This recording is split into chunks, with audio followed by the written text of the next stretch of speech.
Hello, I'm Stina and I perform under the name Honeyblood. Obviously with COVID and lockdown I haven't been able to perform with my band, but here I am for the Edinburgh Jazz and Blues Festival performing with my dad, Sandy Tweeddale, and his band.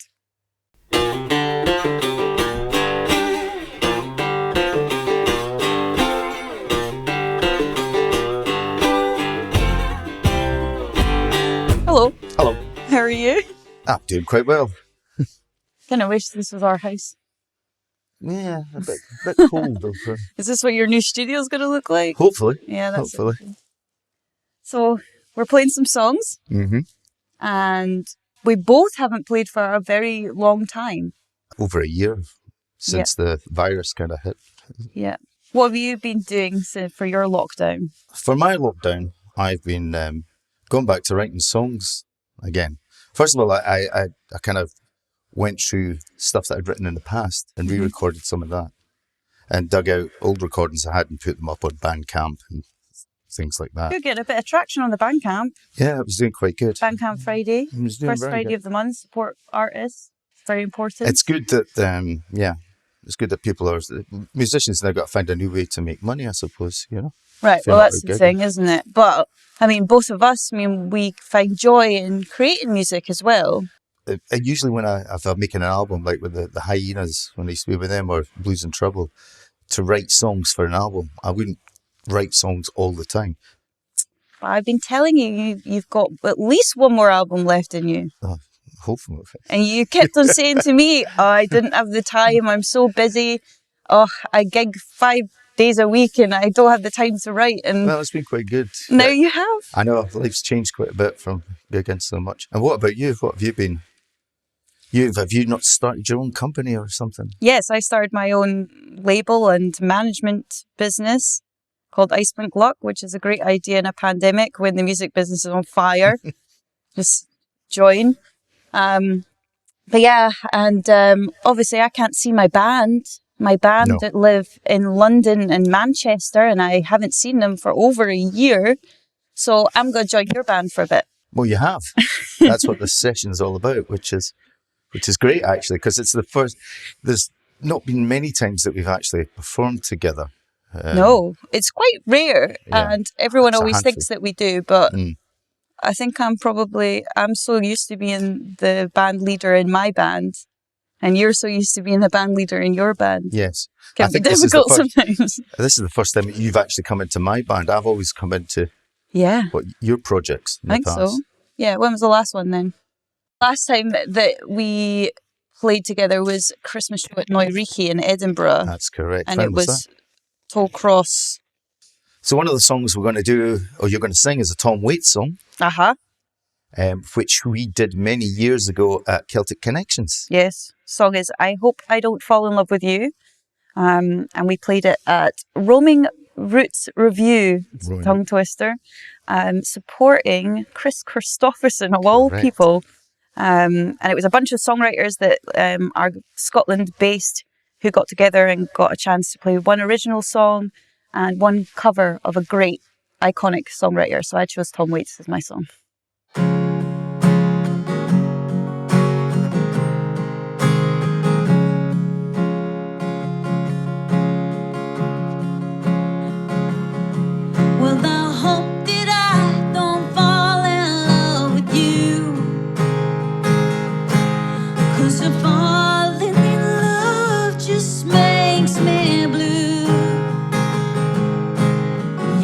Plays and you display your heart for me to see. I had a beer and now I hear you calling out to me. And I hope that I don't fall in love with you. But the room is crowded.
So you spent this time during lockdown writing songs. Yes.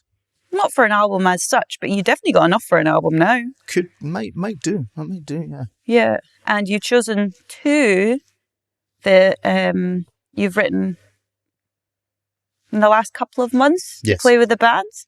Correct. Chuck us in the deep end. Okay. One of the songs it started out as kind of Carl Santana type thing, because I had the home studio, I was kind of mucking about with it, but we won't do it like that this evening. We'll do it a bit different.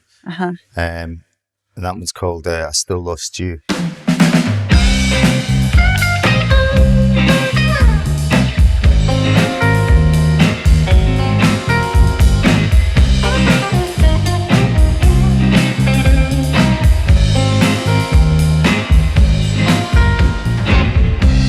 I can't sleep at night 'cause I'm thinking of you.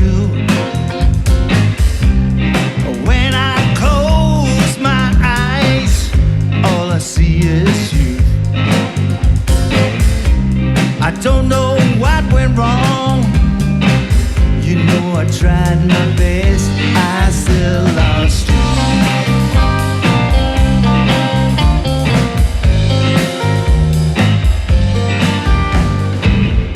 Was it something that I said?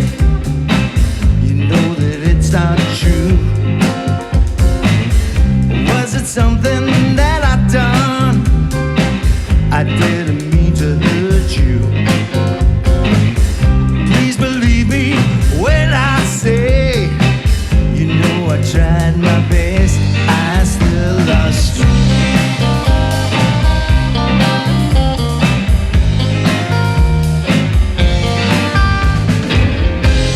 I still think back to how it used to be.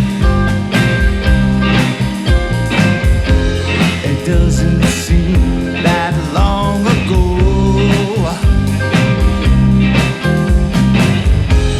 One minute I'm holding you in my arms, and then the next you're walking out that door. Was it something that I said? You know that it's not true. Was it something that I've done? I didn't mean to hurt you. Please believe me when I say, you know I tried my best, I still lost you.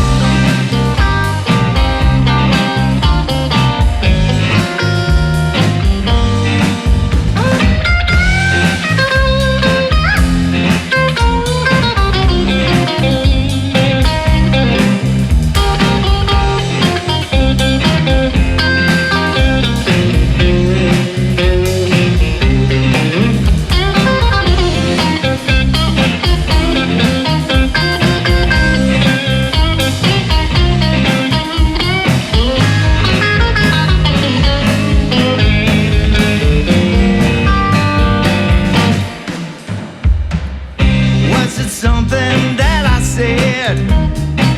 I didn't mean to hurt you.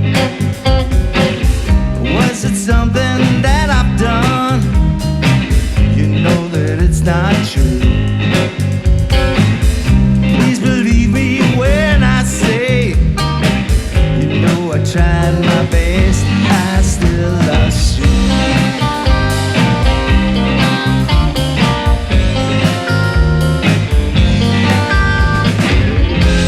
I still think back to how it used to be. It doesn't seem that long ago.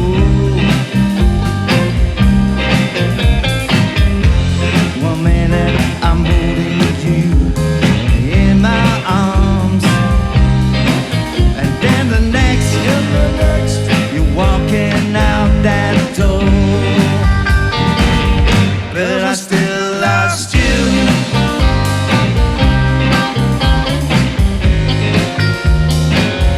But I still lost you.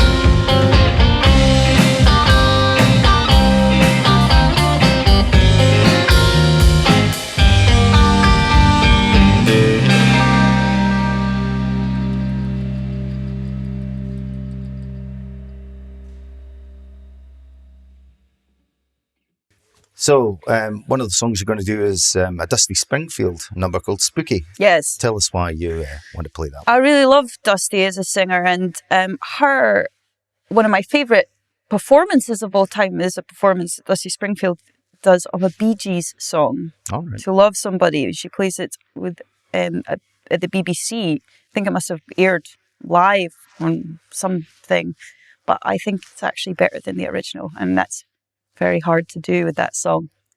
But I'm kind of known as being a bit spooky myself, so Oh, really? that's why I chose this song to sing. I hope I do it justice. Yeah, we're going to give it a kind of a acoustic kick, if you like, so we'll do that one, Spooky.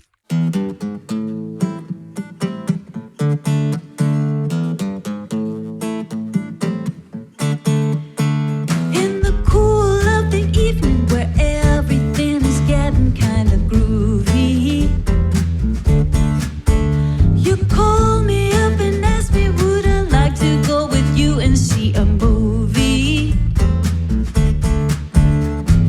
First I say no, I got some plans for tonight, and then I stop and say alright. Love is kind of crazy with a spooky little boy like you. You always keep me guessing, I never seem to know what you are thinking. And if a girl looks at you, I know you're little, I will be a winking. I get confused, I never know where I stand, and then you smile and hold my hand. Love is kind of crazy with a spooky little boy like you. Spooky.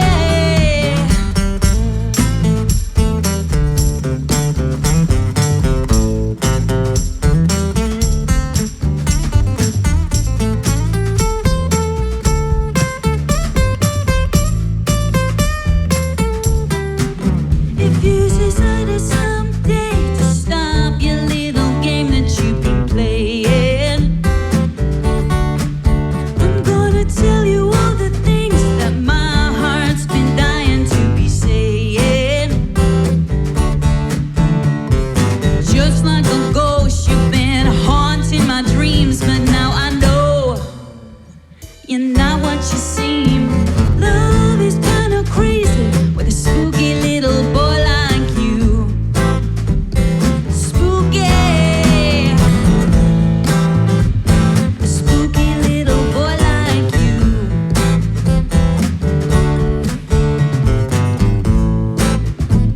A spooky little boy like you. Spooky.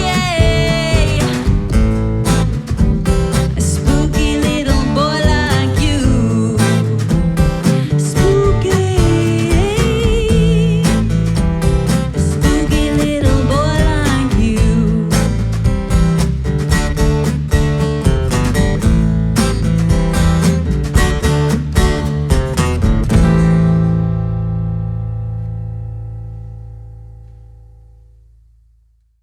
This is an old song, this one, Jesus on the Main Line. Yeah.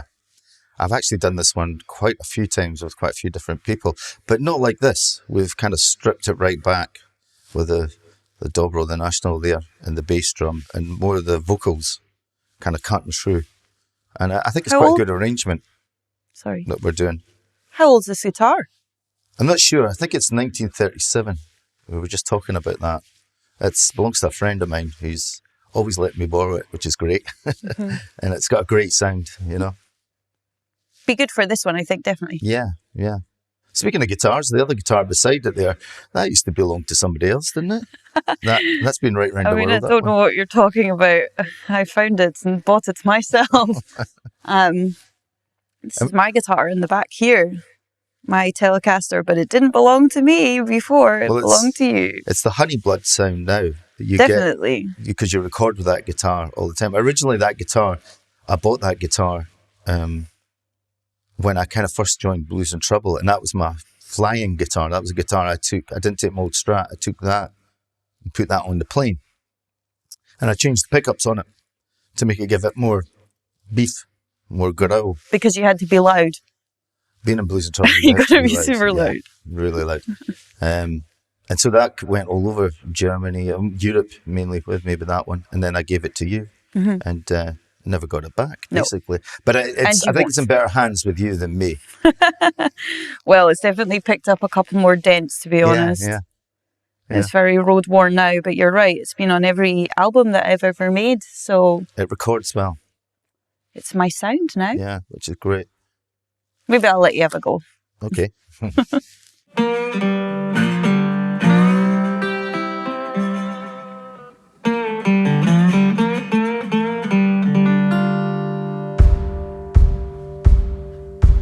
Jesus on the main line, tell him what you want.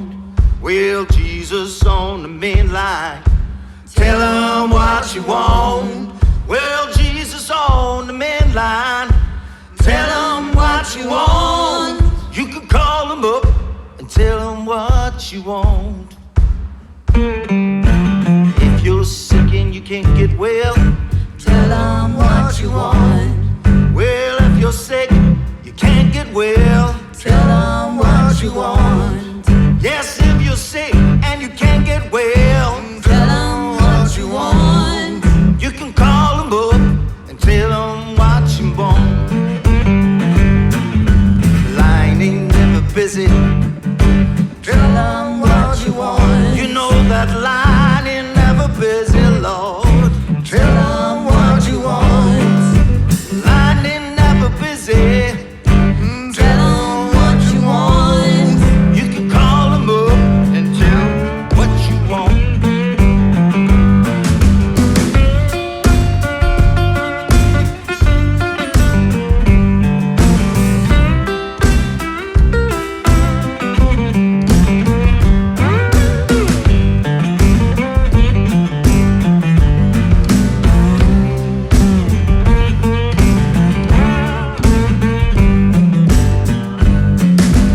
If you're sick and you can't get well, tell him what you want. If you're sick and you can't get well, tell him what you want.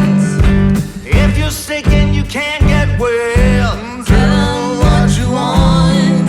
You can call him up and tell him what you want.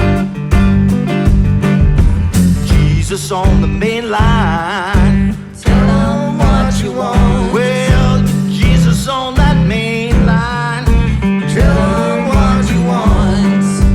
Jesus on the main line, tell him what you want. You can call him up, Lord, tell him what you want.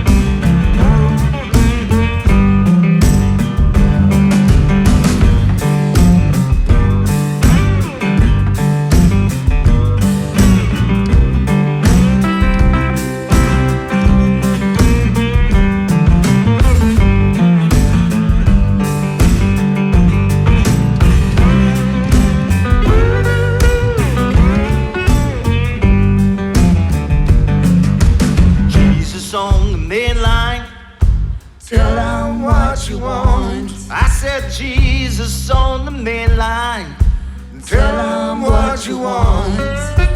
Jesus on the main line, tell him what you want. Just call him up and tell him what you want.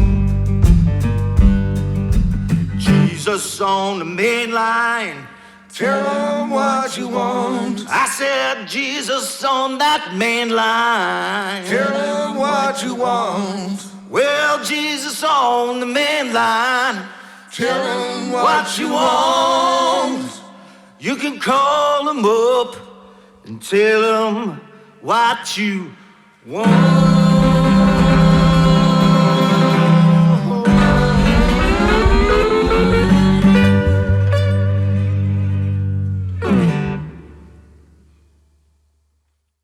So It's My Soul, which I really like this song. is also kind of like old school. I like how you've chosen all these songs and we're in a church and they're very that's quite religious based, I guess. Just, well, give me back my wig. Yeah, that's what they say in the church. Yeah. Really fitting. Yeah. But I guess it's like when you think about the this history of the music that you play, it's all of it. A lot of it is religious based, and it makes sense. Really, kind of. It cool. is. I mean, they're. It's interesting because the set that we're doing is not 100% blues, which I normally kind of play, and I quite like the mixture of the songs that you're playing, the new songs, which are not really blues. One is kind of bluesy, and then the blues stuff. So it's a nice mixture, something there for everybody, I think. Yeah. You know? Mm-hmm. Mm-hmm. Songs in their essence. Yeah. Yeah.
So when I started playing guitar back in the olden days, so long ago, it was very ancient times. I mean, it was very different from what it is now.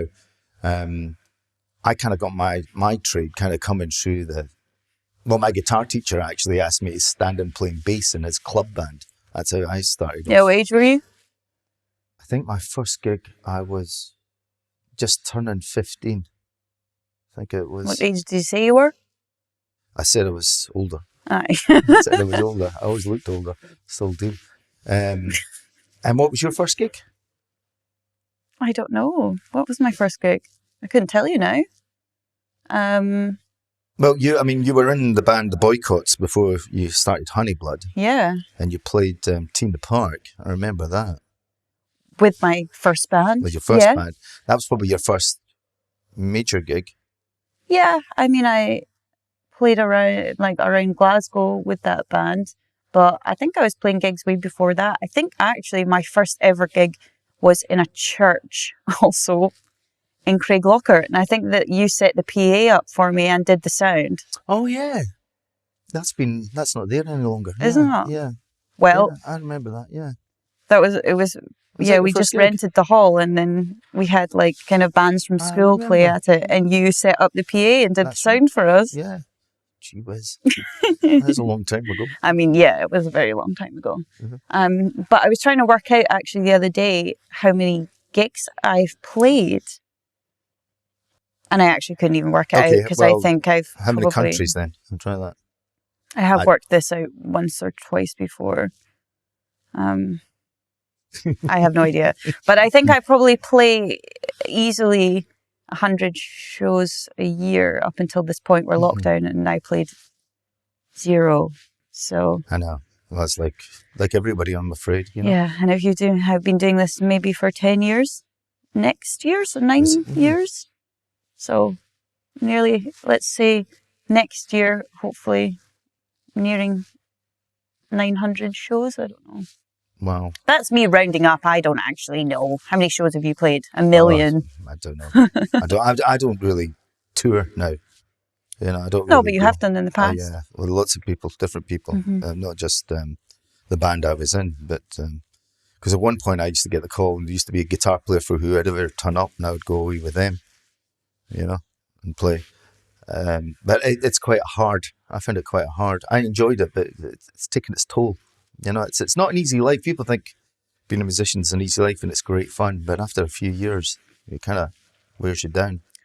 It's the travelling and the hanging about. And you came on my tour once. Actually, twice you've been on tour with me. And the first tour that I took you on, we went to Australia. We went to Singapore first. I went to Singapore. That was quite interesting. And then we went to Australia. That was quite interesting because we got a Fender Jaguar, or Fender, because you're sponsored by Fender. But remember when we arrived in Sydney, the guitar had taken a bit of a battering in the plane.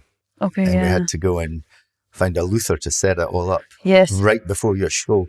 Yeah. And there was a hurricane had hit Sydney at that time. Was it a hurricane? I think it was a hurricane. Yeah, okay. And the streets were just, the water was pouring down the streets, and we had to run through the streets to find this guy in the pouring rain to get this guitar set up, which he kind of did in about 40 minutes. The neck was, and then run back through the rain for you just to start playing the show. Was it? I think it might have been, was it Sydney? It was Sydney. Yeah, it was Sydney. Sydney, yeah. I remember, that's what I remember about that tour. I remember when we got there, you were straight off the plane, straight into radio. Yeah. Then TV. Yeah. Then whatever. And then you'd be going to sound check, and then you get something to eat, and you play the gig, and then we were back up the next morning, flying to the next town. It was quite... And the whole of Australia had been hit by that hurricane. Remember, we hit Brisbane, and the venue was flooded. In fact, when we turned up in Brisbane, there was a guy with a...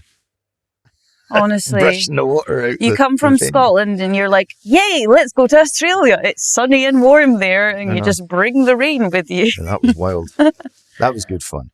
Yeah. And the last time I think we went on tour was a little... it was a bit different last time we went on tour. Just you and I, we went down to support the record shops, basically. Yes, we did. Keeping vinyl live. You were taking all the vinyl down. We did a little tour around Scotland and England, going at record shops and you were doing a little one-man thing. Yes. And selling vinyl, which was great because there was a lot of people turned up for that. That was it was really good. To release my third album, which came out in May 2019. So it was during that time we went round and did a solo. I did a solo set and a signing on on the album, and it was really fun, actually. A bit different from that fast-paced tour we did in Australia. And it's good that sort of bringing vinyl back in fashion. Yeah, I'm a big champion and supporter of that. New bands are doing, which is great.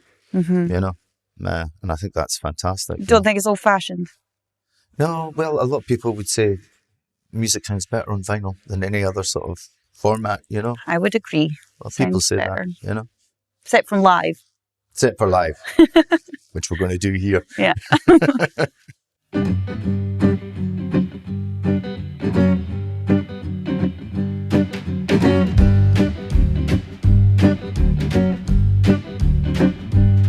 Well, I went out to a party last night. I was dressed to kill. People found who I was dancing with. I guess they left me still. She's a wrong woman. She's a wrong woman.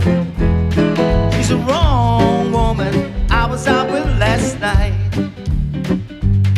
Still I took her home with me, and we got into my bed. When she took off all her clothes, she said, Sandy, turn your head. She's a wrong woman. She's a wrong woman. She's a wrong woman. I was out with last night.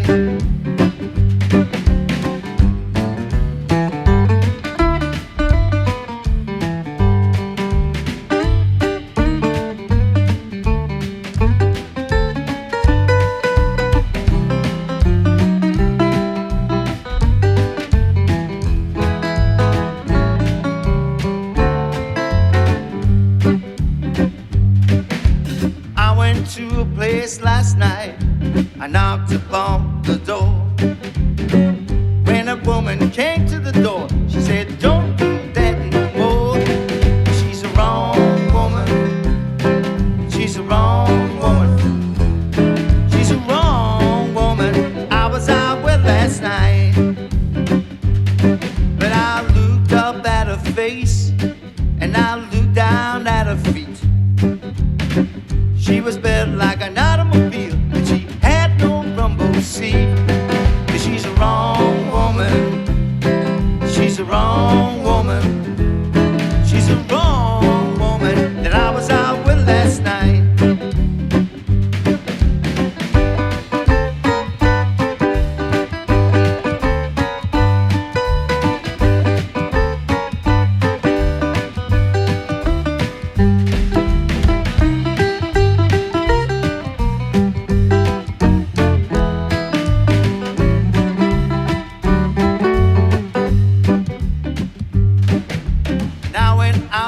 Party last night, I was dressed to kill.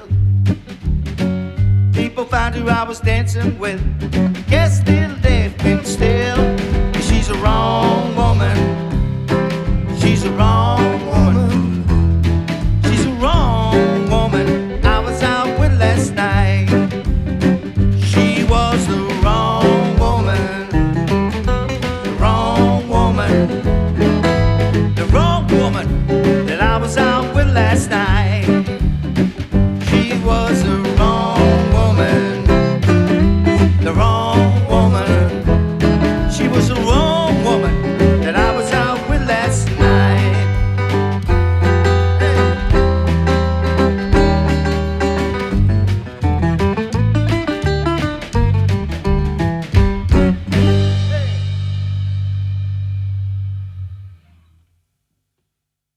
You've played the Edinburgh Jazz and Blues Festival many times.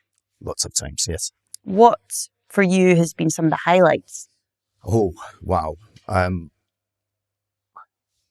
It used to be, when I first started playing it, Mike Hart was running, sadly no longer with us, and we used to play down at the Caledonian Brewery. I remember that. And that was, there was they have a little kind of testing room at the back where they have all the beer. There's no till in this place, so you just help yourself.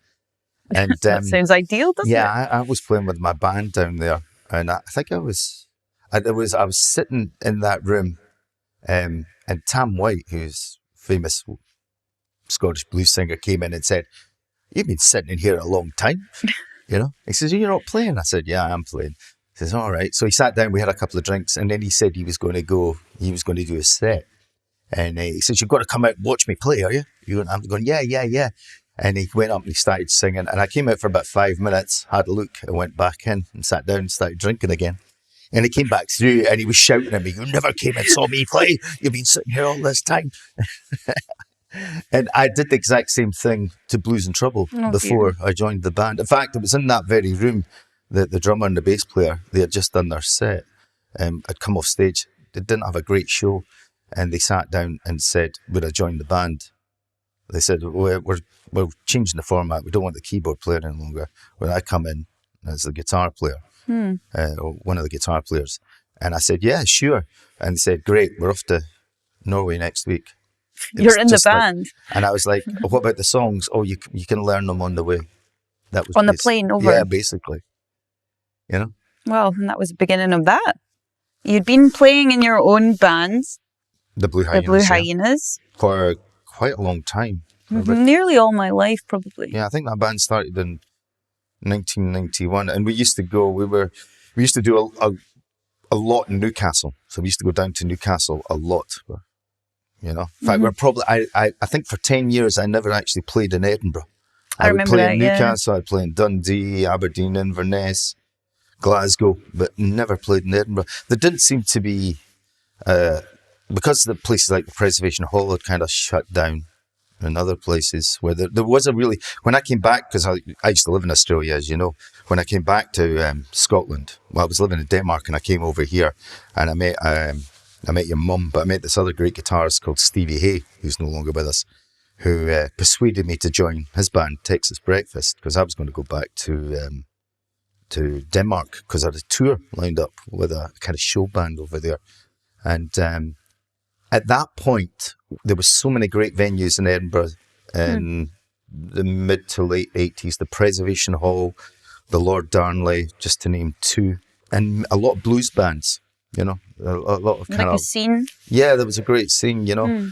And I really enjoyed my time with Texas Breakfast and Mr. Hay. I had so much fun. We were like brothers. Yeah. You know, and we had a management and everything, and we got kind of signed to a kind of record deal with Decca, but that's another long story I won't go into. They thought we were an American band. And then they found out we were Scottish. That's and hilarious. Kind of dropped us and said, well, hang on. We thought you were American. Mom, being Scottish is cool. I know. Well, they said, look, go and tour in America and see how you go down there, right? So, and our management was setting all this up. And I remember Stevie saying to me, I'm not going to America. We had like a year of bookings. We were that busy. I mean, we had a residency on a Monday night in a bar with a full pay in Toll Cross. And it would be busy. It would be packed out on a Monday night. People would come and see us, you know. And it was like that Edinburgh back then in the 80s, you know, there was that revival of rhythm and blues, you know, and that was great. Do you think there's a scene now for like kind of young blues musicians? Yeah, I keep discovering there wasn't for a while. I remember Mr. Hayes saying to me, we're the last of the kind of there's nobody coming up behind us. Yeah, the people you were talking about with Blues and Trouble and all of these people that you know well now. Yeah, you're probably the youngest in that group. You were youngest in the band for a very long time. Yeah. But that's a terrible feeling, by the way. Always being the youngest in the band and then realising you're now the middle-aged in the band. And then realising, like in this band, I'm the oldest. It's a horrible feeling, you know? But then it's kind of good. I think you're a champion of new musicians and also kind of young generation. You do that through a lot of the jam nights. Yeah, I really enjoy doing the jam nights. And we've had so many great guitar players. Young guys and girls who then go on to study music or do great things, I think. I mean, that's the reason why I kind of got behind having the jam nights. Anybody can get up and have a shot and go for it. And the kind of old legends as well. We do have some old legends, yes, that come along. Shorty Rogers, he's a legend. Shorty Rogers, yeah, the great Shorty Rogers. So you've got a whole vast... Yeah, it's a good mixture. Yeah, it's a social thing as well. You know, people get together and I think with this terrible thing is with this lockdown, people have not been getting an opportunity. No, music brings people together. Absolutely. You know, it's not quite the same. Although this is going to be going out streaming. It's not quite the same as actually if we had an audience sitting in here Well, watching us. it's a different experience. Yeah, so if you were to say any kind of young folk that you think are pretty good, say anybody? Like my good pal, Jed Potts, Mm-hmm. you know. I mean, Jed used to come and watch me play, and I think, well, his mum and dad did anyway, we were talking about when the Blues Festival used to be at the Caledonian Brewery. And so I think he used to come and watch me play there, and then we've become great, and he's a brilliant guitar player. And actually, he was on the radio just the other night there. Obviously, I'm joining your band for this. Mm-hmm. I have my own band. I play the bass player and a drummer now. And we're also all ladies. Now I am joining your band. But your bass player and drummer are pretty good. Maybe I'll steal them for my band. I'll tell them that. Yeah. So how did you meet? Let's start with Willie. How did you meet Willie? Oh, Willie came for an audition for a band that I was starting up. And we should say he plays the drums, he by plays the the way. drums. We went through these drummers and he got the job. And then we were heading down to Newcastle to do a gig.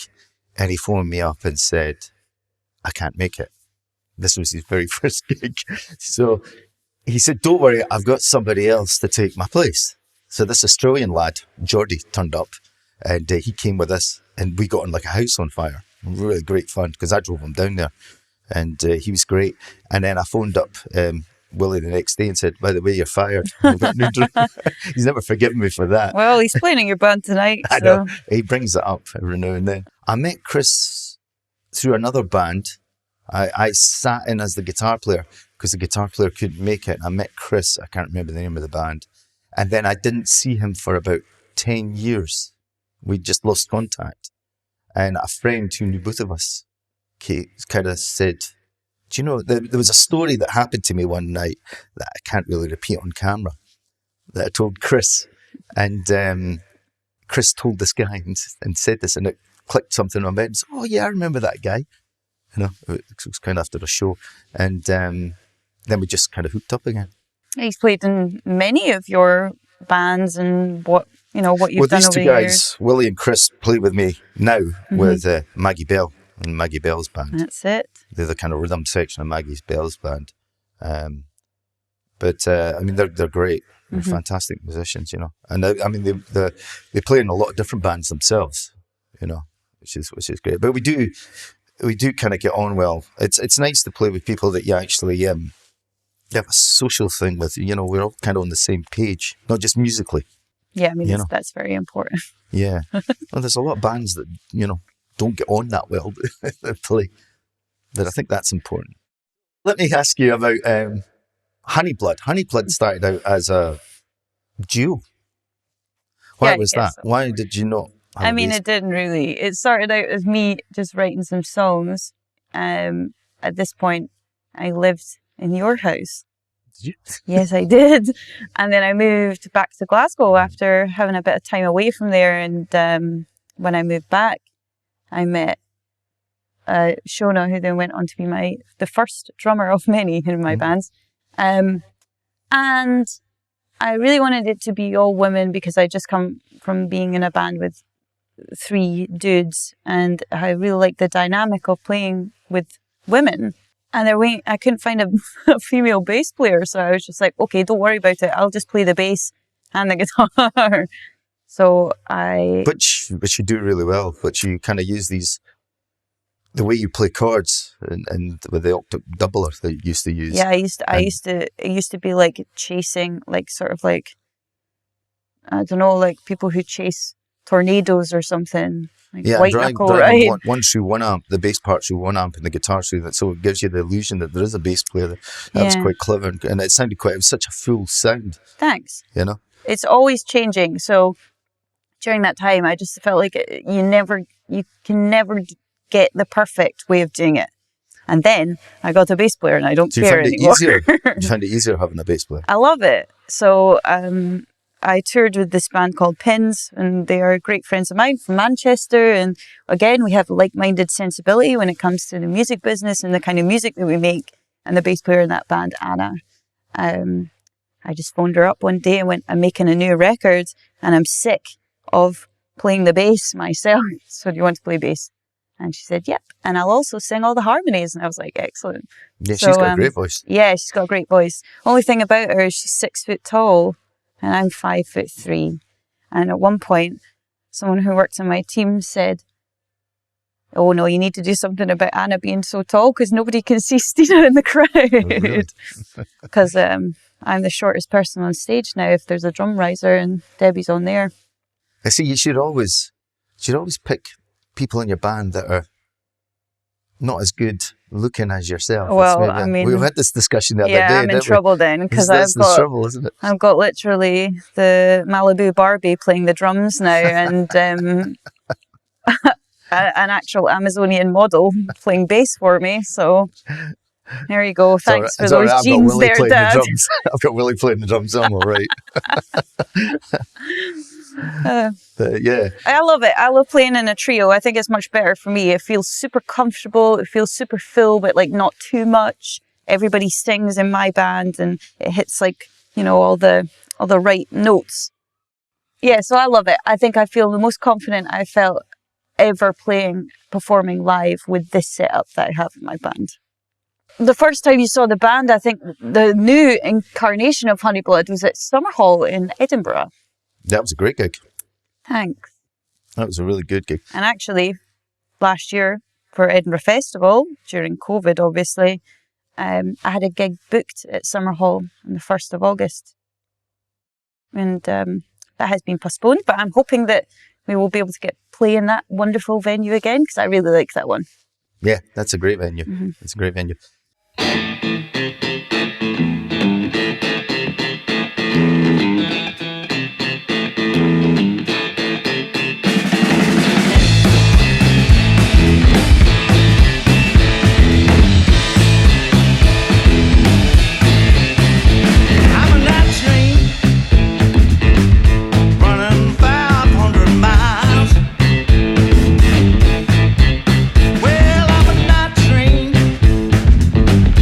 Running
what's your, what do you think we're going to go back to when we go back to kind of being normal?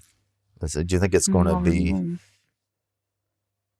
an overnight thing, or do you think it's going to take a long time to get us back to where we were as a musician?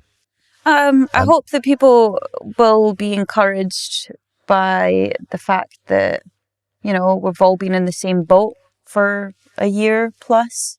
And I guess people may be cautious to go back to gigs, but I also think that once we get the ball rolling, people will be super passionate to go and see live music, you know? And also, how many times have you been in your house and there's been something on that you want to go to and say, you know, 8 o'clock, and then it gets to 7:30 and you're like kind of tired, can't really be bothered. Maybe now people won't do that because they won't take it for granted. I mean, I've been guilty of that So myself. I'm very guilty of it. I think everybody has. You have to, yeah, right, maybe people will come out and say, I'll make more of an effort to... Yeah. I mean, I used to go out and support all the kind of live music all the time, but there's a blizzard outside or something, and, you know, and the buses are not running or whatever, you're just like, can't be bothered doing that, you know? Yeah. We all have days like that. Totally. Yeah. But I think maybe people will, you know, it's that thing where, you know, as a touring musician, and I tour at least once a year, sometimes more, I'll do similar circuits. So I'll hit the same sort of towns or whatever, and people will be like, I'll see her next time she's in town. Yeah. Maybe they won't do that so quickly now. They'll come because there may not be a next time. Right. Don't say that though. That's a bit morbid, isn't it? There will be a next time.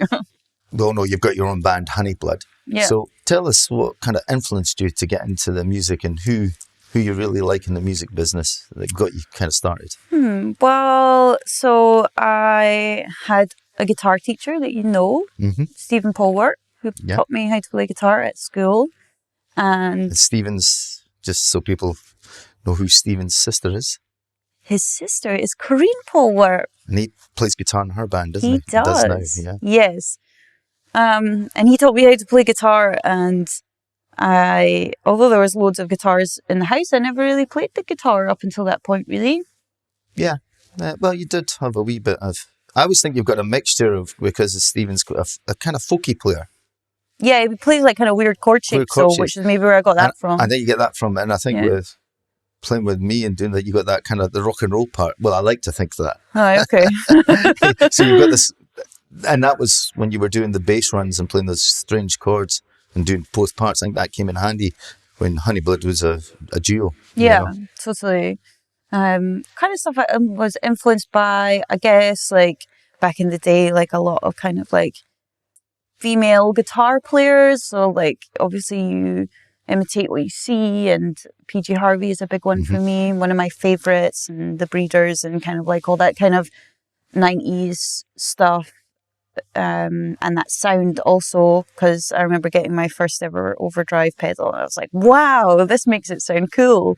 So I'm kind of into that sound for my own band. If anybody knows what that sounds like, it's pretty much like a mixture of those two artists. But I think I've kind of branched out now. You know, I've been doing this professionally, not as long as you, but long enough maybe to change my style and to expand on what I kind of listen to and what I gain influence from. And, you know, now I do a lot more kind of sheen pop vibes, like kind of like with synths, and I play the bass now and kind of like do all sorts of stuff that's not just like kind of the classic sort of rock duo vibe. I think I've kind of branched out a little more, and I would class myself, although I play the guitar and I love the guitar and it is my first instrument, I probably class myself as a songwriter above everything else. Well, a mixture of everything, I suppose. So what was it like? You were talking about your heroes there. Yeah. I think you did mention one which you ended up supporting here in Edinburgh. How was that for you?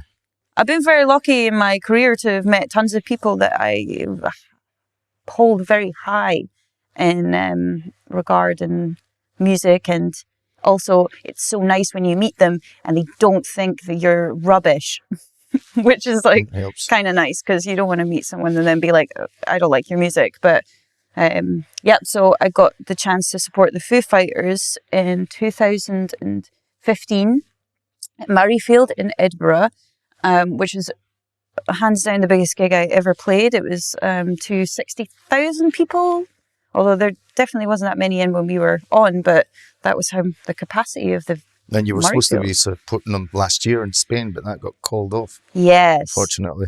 So before COVID came and cancelled all live music, they asked us to come back and go with them to Valencia to play a gig in an even bigger venue.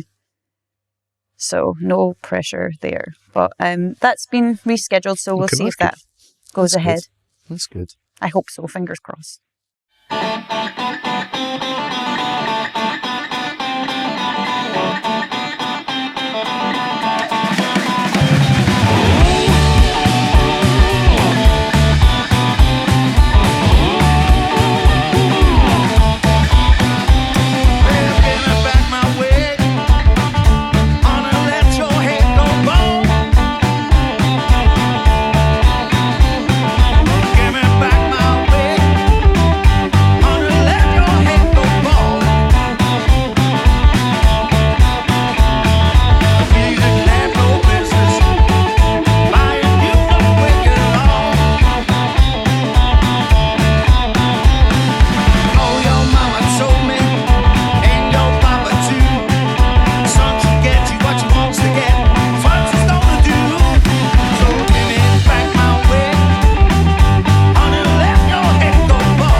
And do you think there's a, musically between, this has been asked quite a few times, a difference between Glasgow bands and Edinburgh bands, especially because at one point you were classed as a Glasgow band. Yeah. But you're not, you're from Edinburgh, but you have lived in Glasgow. Yeah. So do you hear a big difference when you hear like an Edinburgh band or a band from the East Coast compared to a band from the West Coast of Scotland? I think when I was back in the scene, then yes, because I moved from Edinburgh at the time when I was growing up. I felt like there wasn't that many there was a lot more going on in Glasgow, and I moved for that, but I became part of the scene just naturally playing in venues around. There's a lot of good venues in Glasgow, and there was a lot shutting down in Edinburgh at that point. But then it seems like then when I went away, a lot opened up, and there was a lot of new places kind of popping up. Now I'm not so sure, because I kind of tour and travel around. I don't really feel like I'm part of the scene so much anymore, but I'd say that Edinburgh's probably got a lot of interesting new bands popping up. And kind of like maybe solo artists and things like that. But Glasgow's always got them, I think, just naturally being a bigger city. And being a bigger city. Having the kind of like, well, I guess they both have university culture and all that kind of thing, where people, young people can meet and start bands for the first time. I think that's very important.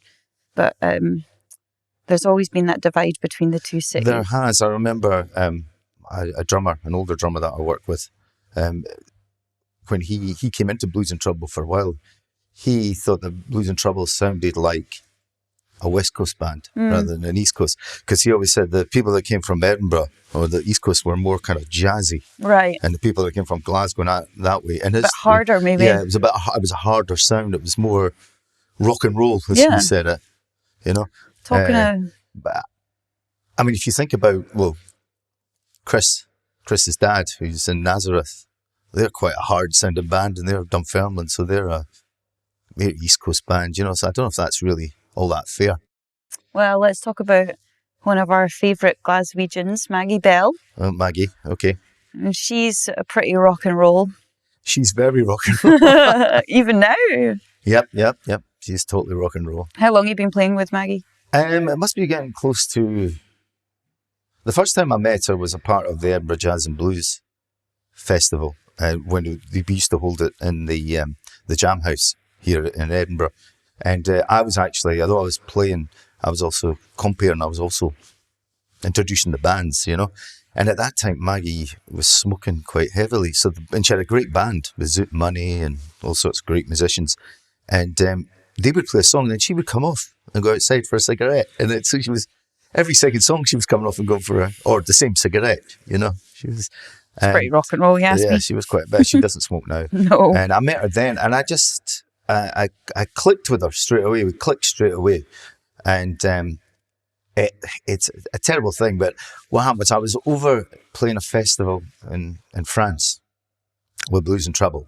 And the promoter, 7 days and 7 nights of the Blues, I think the festival was, and he took us out for lunch. And he said to me, I think I'd been talking to him, that I'd just been kind of introducing Maggie Bell on stage. And he said, my two favourite Scottish acts, Blues and Trouble, who he'd known for years, even before I was in the band. He says, and Maggie Bell. And I said, well, yeah, why don't you put us together? And he said, okay, you could do that. And we'd had a few wines at lunch. So he said, why don't you put it together? And I went, yeah, sure, and I never thought anything of it. And then when I got back to Scotland, I got an email from him saying, okay, when are you coming over with Maggie Bell? So I was like, oh, right, okay. So I had to get in touch with Maggie and say, do you remember me? Blah, blah, blah. And it was really difficult to get in touch with her because everybody knows her kind of guards her number and everything, And then she got in touch with me. I gave my number to somebody else. And she went, oh, right, Sandy, yeah, I remember you, right? And I told her the story and she goes, right, let's just go. Oh. And so we lent her set. And so we went over with Blues and Trouble, and Blues and Trouble did a set. And then Maggie Bell came on, and we backed her doing her set. And we did that. We've done that a couple of times at other places, but it was the first one was the most exciting and was great, And she was great person. Great. Yeah, she is. She's she won't mind me saying this, but like a mother hen. Yeah. I know when we first went over, the promoter said, come over here and spend the first night at the festival, just enjoying yourselves. And we were sitting at the table, and the waiters kept walking past us. And she was like, oh, I've had enough of this. Who wants a beer? And we all went, yeah. And she went into the kitchen and kind of dragged the waiter out with all the beers. Classic Maggie. Yeah. Well, she's an icon, I think. She's got some amazing stories as well to tell. She has some amazing stories. Yeah, and still a fantastic performer and singer. Yeah, last time I was speaking to her, I think she was doing some sort of album which Midgeo was involved with in Right. London. You know? There's someone using their lockdown time. Yeah, Well. she's been doing that. And I mean, I've done as well as put this band together, which Chris and Willie are a part of, and Ali actually on keyboards. I've done kind of duo. We tried a duo thing where she would do this. She would talk to the audience and tell stories, and Yeah. it was just with acoustic guitar and me. And that we tried that up at Montrose first, then we went to Isla, and we tried it, and we have done it in Edinburgh. But that's been quite successful. It's almost like an evening with Maggie Bell. Yeah, it's very interesting. And I've actually done this kind of idea for Edinburgh Jazz as well with Roger. Yeah, I was and there Maggie. for that. Yeah. I thought that was great. And she was just talking about her experiences and her stories. Mm-hmm. And she has some stories. So many. I said she should write a book, She definitely should. you know. I think lots of people would like to read that. And the amazing thing is she still has an amazing voice. Totally? You know, it's still there. It's still it's powerful. Yeah. Actually, it's even, since she's given up the cigarettes, I think it's even stronger. It's Well, come back that's stronger. good. The other song's a song, actually you said to me, your songs are quite depressing, Dad. I did say that. Why don't you write a happy song? Not or a- musically, just like if you actually Lyrically. read the words, Yeah, they you're are sending quite me the depressing. words like poetry, and I was like, wow, I thought I was the goth in the family. Yeah, so I wrote a song about hope, which is all about hope, about in these times, you know, just people to lean on people Yeah. and help people out, which we should be doing, you know, because a lot of people are kind of suffering with this virus, Yeah, we got kind of like, not just together. financially, but mentally as well. You know, we have to give support where we can. So I wrote this song as a kind of song of hope, and when I played it to you guys, you all kind of liked it and said, yeah, let's do that, because that wasn't going to be one we were going to do. There was going to be another one instead. yeah, I like this song a lot. It's called Summer Calls, this one. And Chris, who plays bass, really liked it. I think he gave you his thoughts on it. Yes, which Chris has thoughts, original thoughts. shall Very we say. original. He said it was a cross between Teenage Fan Club and the Birds. Yeah, a And real... when I said that to you, you said, no, it's not. No, I don't think so personally, but it's a real strange mixture, I'd say that. But Yeah, it's actually based on another song, but I won't say what that song is. no, you have to now. It's kind of based on an Elvis Presley song. I don't think there's anything wrong with But that. hopefully you won't recognise it.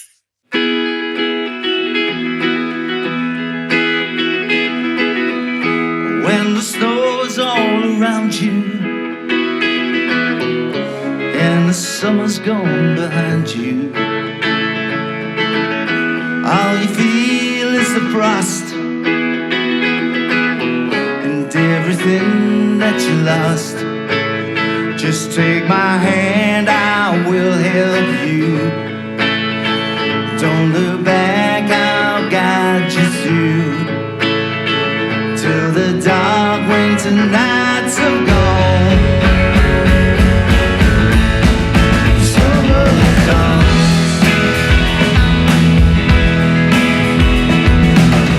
when all you feel is the pain.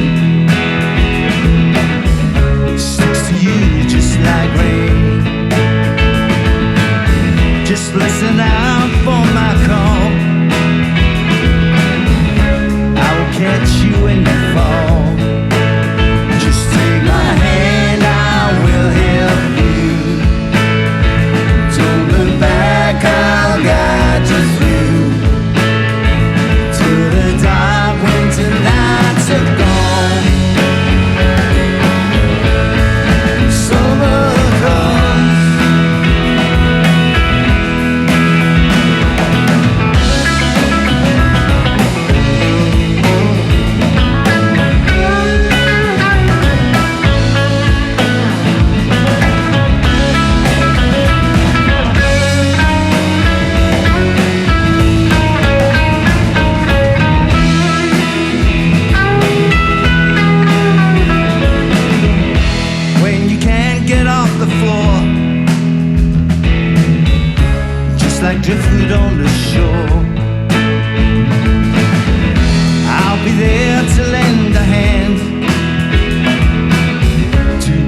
thanks for watching this. And I would like to thank everybody at the Jazz Festival. And you guys, of course, for filming this. Agnew and Julia, who have all been involved in putting this all together. And we hope you enjoy the rest of the things to come. And we look forward to seeing you again in the flesh soon.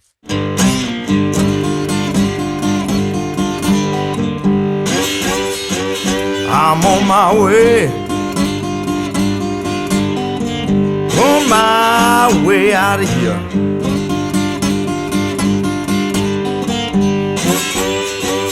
I'm on my way, on my way out of here.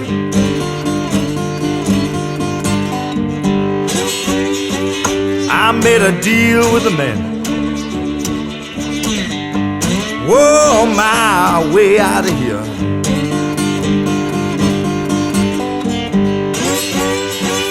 I'm going as far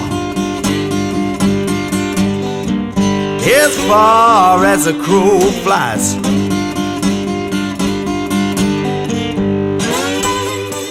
I'm going as far